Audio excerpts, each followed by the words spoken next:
Welcome back to the Fantasy Hockey Podcast weekend preview. Lots to talk about. The New York Rangers have a great schedule. They played the Leafs tonight. We're recording this Wednesday night, and I am proud to say that the Macumba did not work already. Giordano is down for the count. Zach Hyman is banged up. Maybe it takes a little bit to work. Maybe that's what it is. I think we're going to give it some time here. Maybe we're just cursed.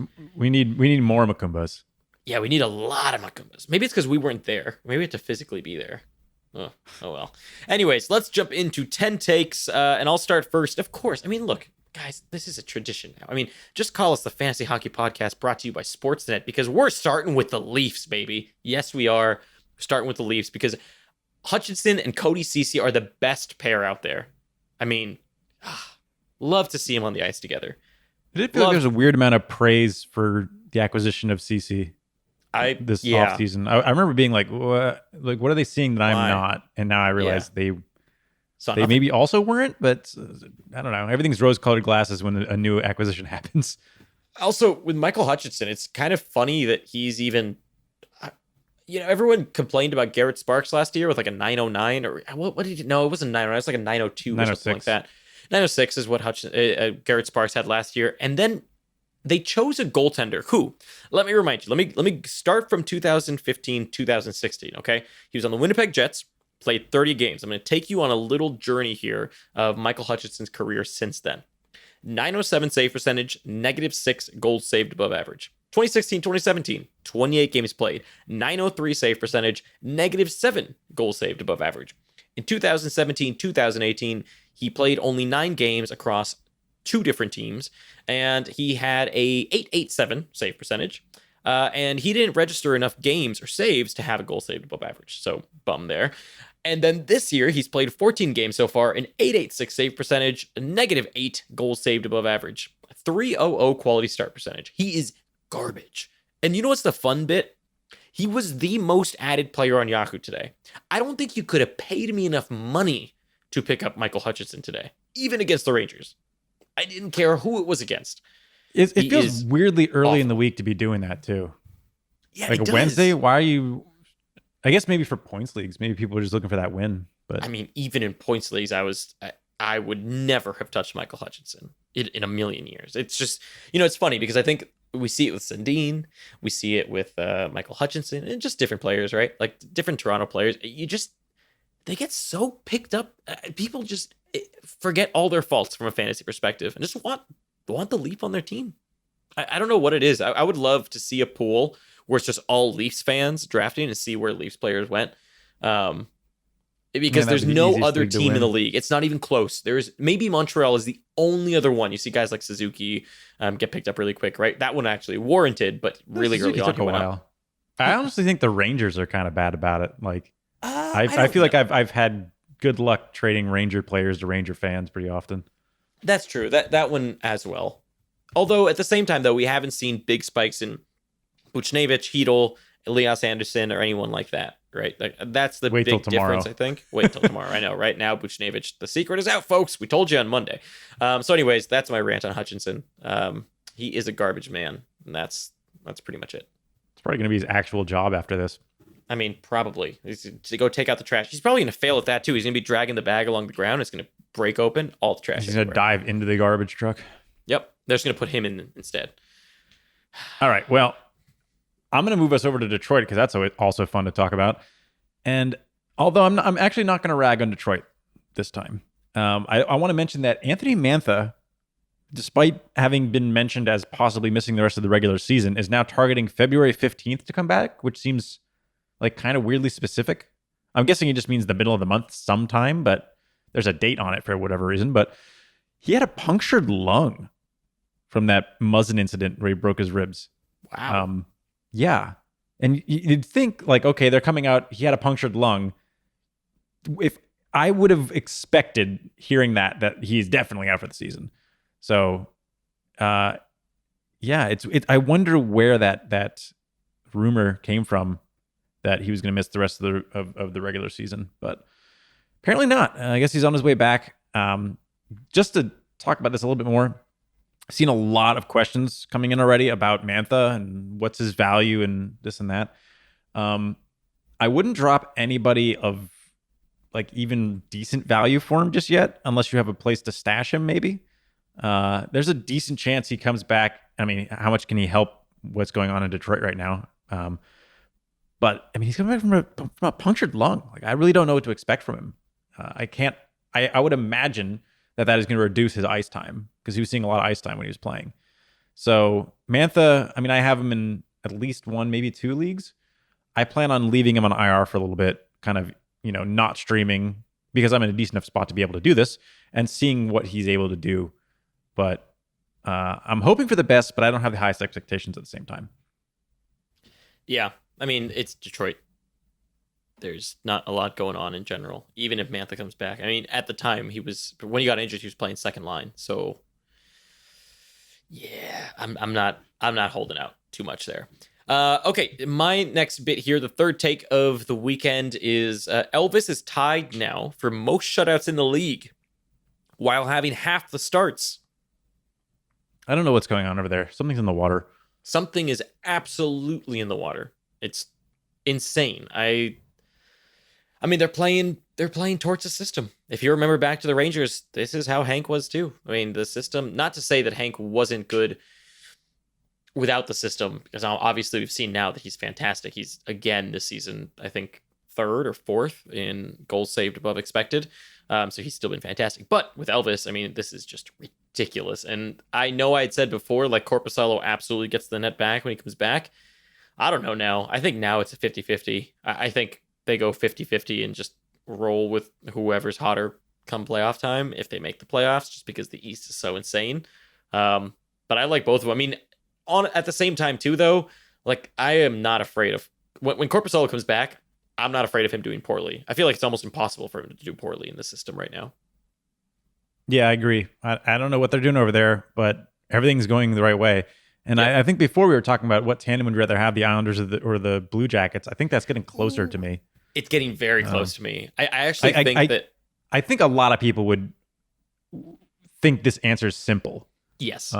Like, we'll just say, the Blue Jackets have been playing so well lately, how could you possibly? But just, again, like, this, what they're doing is, like, unbelievable. I get that they're playing the best defensive hockey going on right now, but it's still unbelievable how much better they are than anybody else in the league, including even Dallas. So there has to be some kind of regression coming at some point. But, man, are they staving it off for as long as possible? Yeah, I mean, that's the tough thing, right? It's like you're saying, the thing with the Isles is that we know there's a system there. There's proof of concept, right? We know for a fact that they do have a good system. They've just been in this weird slump. And yet, like, what Columbus is doing is insane. And you can't ignore it. And I think that at this point now, I'm kind of resigning myself to saying, okay, they're probably going to come out even by now. I think that's kind of what I've come to, is they're going to be somewhat even by end of season, I think. Right now, I might want Korpisalo and Elvis, but it's close. It's a more difficult question than it seems. Yeah, to one last thing to say about that. The Blue Jackets since December 1st, have a 1.93 goal against average. It's it's unreal what's happening. What is the next best? The Lightning at 2.34. Jeez. Yep. I mean, isn't I think Vasilevsky is like 12-0-2 or 14-0-2 over the last 16 games or so. He's also been insane. If you drafted him in the first round, a little scary there for a while, but it seems like it's been worth it now. Yeah, I think you've been okay. All right, my next point here is the trade deadline is coming up on the 24th. I think this weekend might be one where we actually start seeing something happen. We've seen some like real minor moves in January and whatnot, but I think we might actually see something. There's no real indications of a looming trade, but I do think that we're going to see some of the teams that need to make a change try this weekend.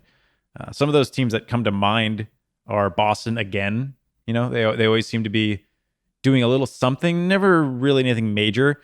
I do know that they've been tied to Kreider rumors. I'm not sure I see it, honestly. I think that they might go kind of depth again, similar to like the Charlie Coyle type pickup that they did last season.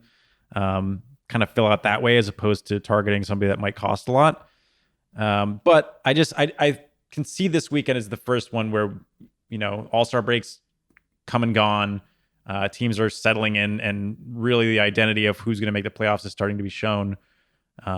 So I think we can start seeing at least some sellers that are clearly not going to make it. Yeah. And there's some obvious ones out there, like you said. I think we'll start to see them pretty. I mean, if Freddie is out for any amount of time here, I think after what we've seen, they have to acquire a goaltender. You can't play with Hutchinson. You just simply can't. Yeah, I don't know what they're gonna do. It'll be fun. It'll be fun to watch. It'll be very fun. I'm very excited. And as a Ranger fan, I'm very excited to see what we get for Kreider and Georgiev, because I think it's going to be pretty sweet. Okay, my fifth take here, or the fifth take in general, Suzuki. Speaking, we spoke about him a little bit earlier. He's fourth in rookie scoring. I actually didn't know he was doing that well in rookie scoring until I looked just recently. So that was pretty surprising. I mean, obviously Makar, but are Hughes and Kakko above him? Olofsson, of course. No, Kakko, of course not. It's Hughes, Makar, Olofsson, and then Hughes Suzuki. and Makar. Yeah, shocking. How about that? What's crazy is Olofsson, though, is only like 2 points away still.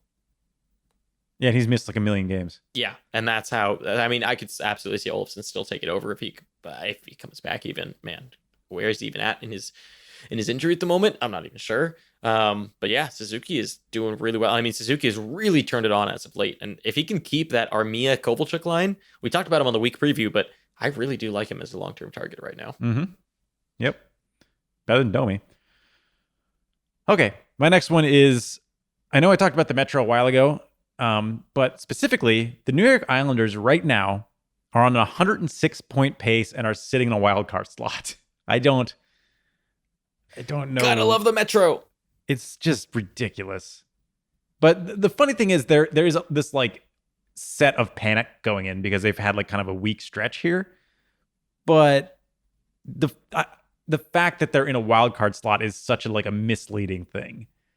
It's not like they're in any real danger of. I mean, sure, maybe they are because everybody in the East seems to be doing well, but they've got games in hand on a lot of other teams, and in a 106-point pace, if they even come close to that, is going to be making playoffs. It just, things have to shake out at some point. So I think there's a little bit of panic going on, but it is insane to see this late in the season, a 106-point pace team not be in one of the top 3 slots for their division. It's pretty crazy. It is pretty insane. I mean, if you're a fan of any Metro team, you know that this is pretty normal, pretty par for the course of how it is. Yeah. And of course, the Rangers are doing everything they can to deliver the most sadness and have their first round pick matter for nothing because there's no way they're making the playoffs. So I hope they can go on Detroit levels of bad rest of season because Lord knows they need the pick. Okay, my next one here, just really quick. JT Miller continues to be elite. Checking in on him really quick. 53 points in 54 games. Yeah. Has to be the player I was most wrong about going into the season. Definitely me too. I'll admit I've been the that. biggest JT Miller hater for the longest time. Yep. But I think one of the things we didn't, I think you were less low on him than I was. Yeah, I saw a possibility for him getting top line just because he had done that in Tampa for a little bit. So I thought, okay, maybe they acquired him just for that. But I didn't think it would actually happen. Yeah. The thing with me is, and I think a lot of other analysts, I think we rag on people a bit here sometimes, but I think a lot of other analysts saw Miller in a better light than either of us did. But the thing that worried me about Miller is his play style in Tampa was always very like a supplementary player. He was always the guy that's doing stuff for other people. He was never really anything more than like a tool for whoever he's playing with to be used by. You know what I mean? Like he gets the puck, he moves the puck. He never took shots. His shots were always atrocious. His hits were like okay, but even at the best of times, he would just be a point guy. And that was my worry. I'm like, in Cats leagues, a point guy is not worth a lot, really. We've talked about this before with guys like Backstrom who are like 75-point locks just about, and they wind up going in like the 9th round because you need more than that in a Cats league. And that's what I kind of expected from Miller. I didn't expect 75 points. I expected, a 60 to 65 point guy that doesn't get peripherals. I don't want that. I don't want anything to do with that. And what we're getting is, a 75 to 80 point guy with a ton of peripherals. And I'm like, wow, that sucks. It feels bad. And now I have to look at him be on other people's teams for the rest of my life. Yep. Or you traded for him like I did, and now you're very happy. I'm a big fan of JT Miller. I still think you can probably get him cheaper than what he's actually worth, because I really don't think people are valuing him as an 82 point guy. Yep. Okay. My next one is Alexander Ovechkin has 3 hat tricks in his last 6 games played. He has 14 goals in his last 7 games played. And his 16 goals in his last 10 games played are more than Detroit's 15 goals in their last 10 games. That guy Ovechkin alone is outscoring the entire Detroit roster over the last 10 games, respectively. It's just unbelievable. It's unbelievable on 2 fronts. How do you score only 15 goals in 10 games? And how do you score 16 goals in 10 games as a single person?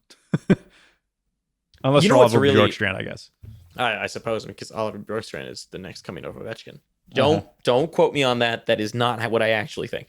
The crazy thing about Ovechkin's last 10 games, when you look at it, the craziest thing to me was you would expect someone with those kinds of numbers to have a ridiculous shooting percentage. It's only 33%, which is it's high. It is. It's high. But think about the Dominic Kubelik's. Think about like the Jakob Vranas when they were at their peak of shooting, right? And they had all these goals. Their shooting percentages are like in the 50%. And we're looking at a guy who over the span of 10 games had 16 goals and only a 33% shooting. His shot pace, mind you, over the last 14 days is 500 plus. That's pretty good. Yeah. And on this season, his shooting percentage is the same as last year. Ovechkin is a madman. Speaking of something in the water, man. He's really going after that Gretzky record. Absolutely. I mean, it's kind of, it must be good for him, too, to have competition again. Like, to have Matthews and Pasternak on his heels must light a fire at him. I mean, the last few years, who's come close? I mean, Draisaitl came kind of close last year, I suppose. Yeah. But it wasn't really that much of a race all season long. It was more towards the end. Draisaitl picked it up because they finally figured out, oh, yeah, maybe we should play the 2 best players in the game together. And then that sparked something. But yeah, they're not doing that again, but whatever. No, and they are not doing that again. But this year it's actually working for them. So, well, I guess it depends. I mean, when it's my standards when it comes to Edmonton doing well are so low, I never really know whether they're actually doing well or I'm forgiving a lot of their faults. They're confusing. Okay, my last one here, the 9th take of 10 takes, is Giordano is getting an MRI. Apparently, the rumor is that one of the analysts between the benches had a player tell him that he heard Giordano say, "I tore my hamstring," on his way to the bench. So this could be bad. This could be very bad. So I'm prepping for the worst as a Giordano owner. Not that it hurts me that much in a points league. He wasn't doing that great. But this is, we had a lot of people reach out and say, who do I pick up for Giordano? And we talked about him a little bit yesterday in the Unsustainable episode. But you're going to want to take a look at Damon Severson potentially.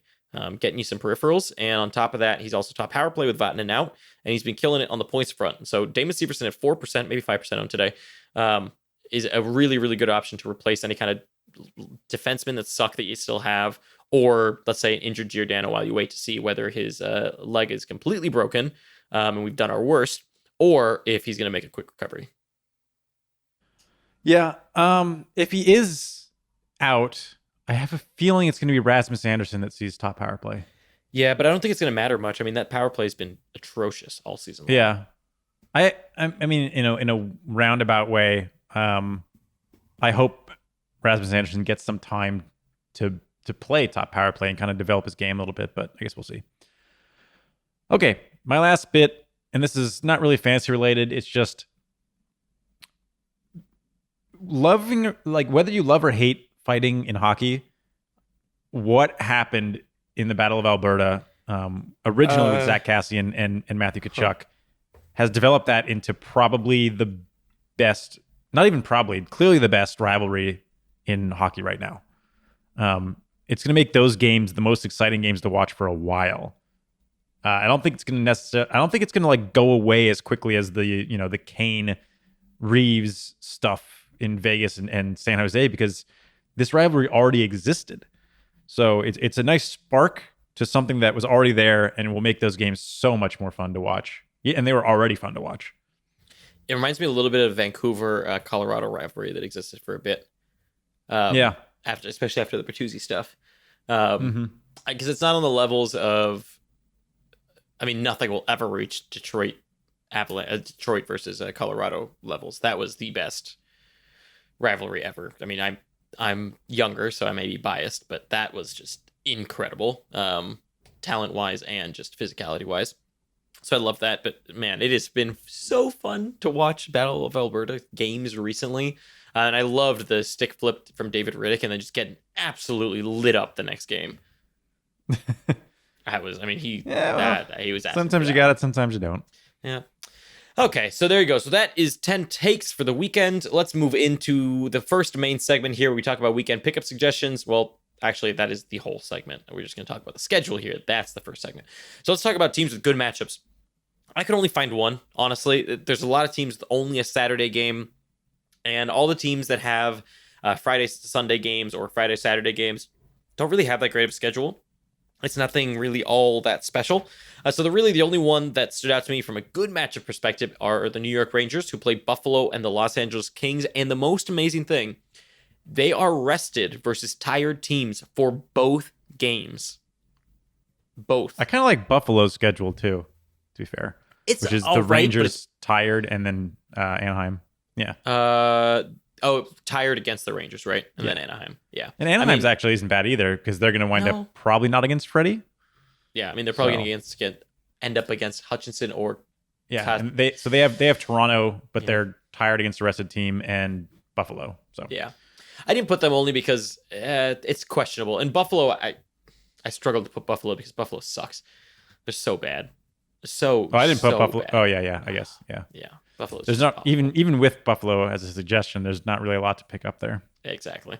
And then teams with bad matchups, there's two. There's Detroit versus the Columbus Blue Jackets and the Boston Bruins, two very tough matchups for a team who can't buy a goal recently. And then there's Minnesota, who plays Dallas and Colorado, two pretty tough teams, and they are divisional matchups as well. So they should be fun, but I don't think those are going to be good for Minnesota from a fantasy perspective. And then there's teams that play both off nights, and for the first time, there's quite a few on the weekend here. Unfortunately, a lot of them have pretty bad matchups. The Rangers, the Detroit Red Wings, the Minnesota Wild, the Anaheim Ducks, and the Buffalo Sabres. Now, jumping into the actual player suggestions, I think you can guess which one is the first one. We talked about him a little bit on Monday, and that's Pavel Buchnevich. Yep. A right wing, 9% owned. He's up to 12% today. I'm sure he's going to be up to 20% tomorrow. Wow. Yeah. I mean, Pavel Buchnevich is a monster right now. And I think Brandon's point yesterday in Unsustainable Wednesdays was a really good one, in which when Kreider leaves, I mean, I don't know who else is going to get that spot aside from Buchnevich. So Buchnevich is actually a very interesting potential long-term option as well here. Yeah. On the power play.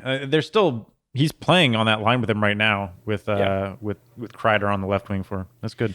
The thing is, too, actually, the Rangers have a really good schedule going forward in general. Also, they have a lot of off nights. So I think we'll see quite a few weeks here where Buchnevich is a very viable option. Yep. So like you mentioned, a lot of these teams with two off nights are still the ones we're going to suggest because Saturday is a pretty heavy night with 12 games being played. So odds are you're not streaming somebody in for that. So I'll start with Anaheim. I've got a couple suggestions for Anaheim. The first one, the one I like the most for Anaheim, is Jakob Silfverberg, right wing, 19%. He hasn't been fantastic, but he's getting a ton of minutes.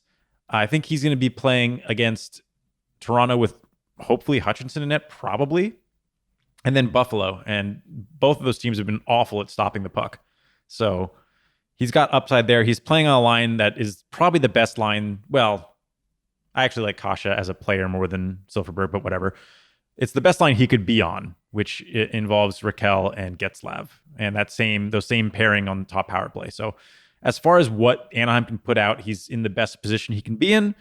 Doesn't say a whole lot, but and piggybacking off of that one, we've got Andre Kasha, 4% owned, which is pretty low considering he's been decent for a little bit here.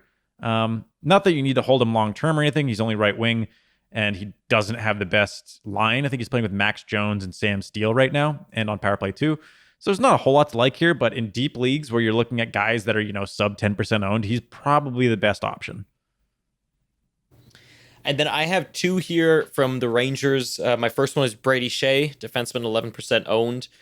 He gets you the blocks. He got an assist tonight against Toronto. He's been getting some solid minutes, but more than anything, he's a peripheral play at the very least, with some points upside. Again, remember that the Rangers schedule is just so fantastic, and they actually score a lot of goals that the Rangers are one of my favorite teams to just kind of pick up peripheral guys and hope for points. Brendan Lemieux, for example, just because you have a chance at that.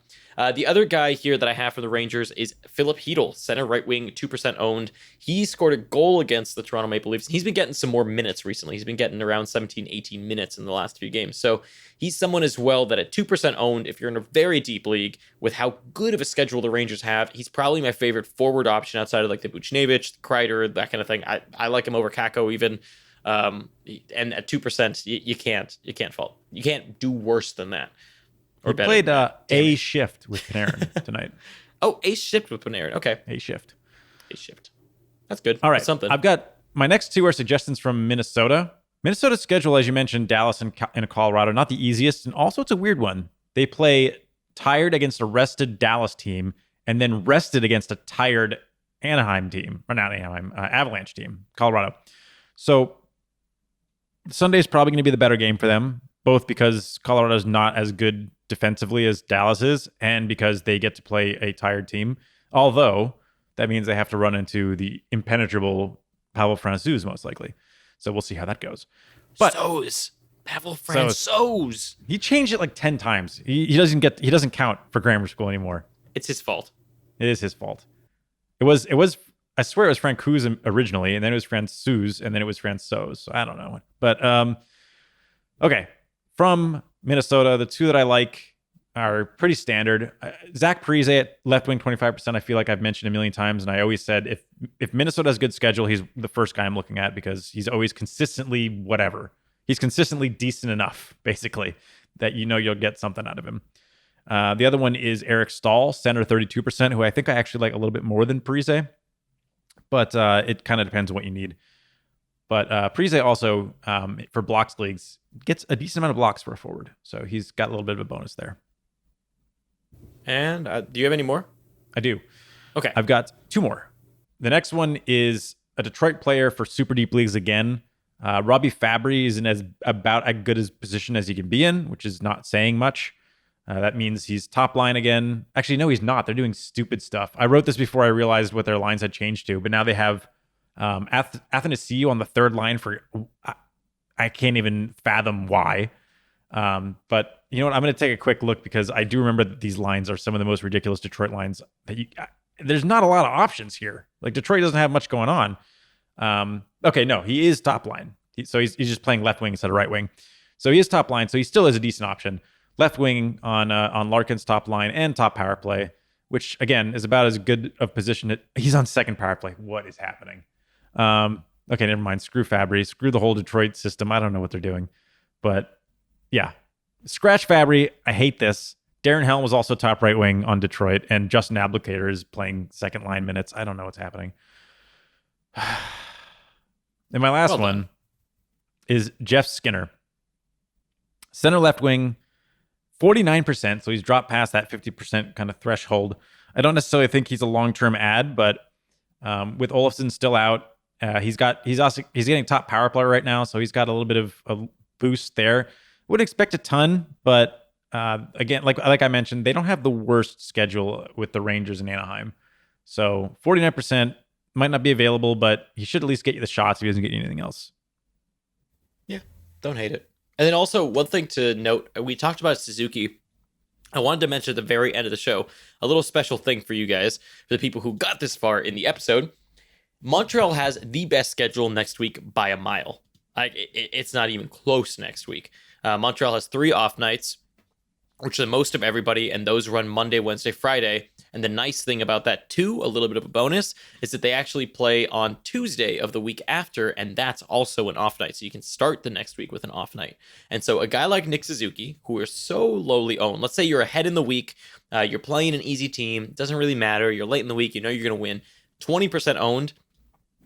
It's going to be now or never pretty much to pick up Suzuki for next week, I think. I think people are going to pick up on it pretty quickly, especially since he's already jumped. In the past day, he jumped up 8%. So the Joel Armias and those people, you're going to want to move a little bit quick if you want to take advantage of next week getting that benefit. So that's someone that I know I'll be trying to grab and swapping out. Like, for example, Hyman is a great swap out. Toronto doesn't have that great of a schedule to end the week here. You're only going to get one off night. And so if you already know you're ahead, why not plan a little bit for next week and pick up a guy like Suzuki? So there you go. Yep, love it. And that's it. And that's the show. So lucky you if you got this far. You get a little bit of a sneak preview of who will be on next week's week preview. Wow, a lot of words there. Anyways, be sure to join our Discord as well if you haven't already. Lots of people joined from our last episode. Follow us on Twitter. We sometimes make funny jokes. Sometimes we give you good advice. We do a little bit of both. And other than that, we will catch you. Pay attention to our YouTube. Building Winners is coming out again. There's a lot of good stuff. Pay attention to all the things we do. We try to help you out as much as we can. And we will catch you for the week preview on Sunday. Thanks for listening and watching. Yep, thanks for listening.